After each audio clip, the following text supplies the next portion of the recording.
Arjun Pandey from Prayagraj. एवं सभा में उपस्थित सभी गणमान्य जनों को मेरा प्रणाम। जिस विधानसभा को आचार्य नरेंद्र देव, पंडित गोविंद वल्लभ पंत और चौधरी चरण सिंह जैसे नायकों ने सुशोभित किया, उस देश की सबसे बड़ी विधानसभा को मेरा सादर प्रणाम। मेरा नाम अर्जुन है, कक्षा 12वीं का छात्र हूँ। संविधान के 75 वर्षों की यात्रा पर बोलने हेतु तीर्थों के तीर्थराज प्रयाग से आपके समक्ष उपस्थित हूँ। यूनिवर्सिटी ऑफ शिकागो के प्रोफेसर टॉम गिन्सबर्ग ने 1789 के बाद लिखे गए 190 संविधानों का अध्ययन किया और पाया कि इन संविधानों का औसत जीवन मात्र 17 वर्ष है। परंतु भारत का संविधान भारत के उत्कृष्ट मानवीय उपादानों का प्रतिनिधित्व करते हुए 75 वर्षों बाद भी आज दृढ़ता के साथ विद्यमान है। यह इसलिए भी क्योंकि भारत का संविधान मात्र 2 वर्ष 11 महीनों के विमर्श से तैयार हुआ एक दस्तावेज नहीं, अपितु 200 वर्षों की सतत साधना से परिणित नवनीत है। ये यात्रा एक राष्ट्र के रूप में हमारी आत्मा का, हमारी सामूहिकता का उत्सव है। प्रसिद्ध जर्मन दार्शनिक इमैनुअल कांट ने अपनी पुस्तक क्रिटिक ऑफ प्रैक्टिकल रीजन में लिखा था कि constitution to be just must achieve the highest level of possible freedom for human individuals.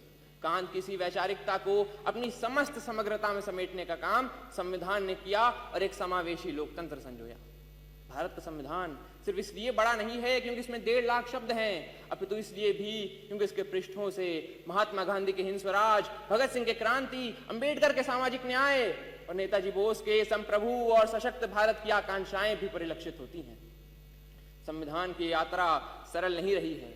अगर इसने 24 अप्रैल 1973 को केशवानंद भारती निर्णय के रूप में रक्षा का प्रयास देखा तो 1975 में आपातकाल के रूप में प्रहार भी देखा।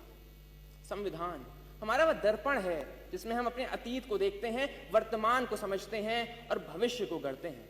हमें यह भी समझना होगा कि संविधान साधन है, साध्य नहीं। हाँ, वो हमें जमीन तैयार करके तो दे सकता है, परंतु उस पर फसल बोने का काम हमारे ही जिम्मे है। ऐसे में हमें समझना होगा कि हमें एक ऐसे राष्ट्र का निर्माण करना है जिसके 6 स्तंभ हों: समता, समृद्धि, समन्वय, संस्कृति, सेवा और समर्पण।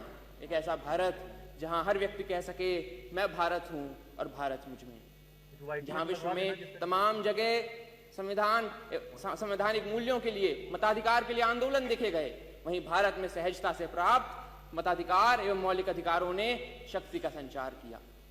हमारा ये कर्तव्य है कि हम एक ऐसे राष्ट्र का निर्माण करें जिसमें हर हाथ को अवसर मिले, हर सपने को ऊंचाई मिले और उसे पूरे करने का नैतिक साहस मिले।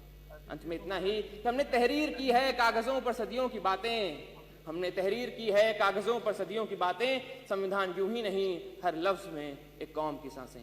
धन्यवाद।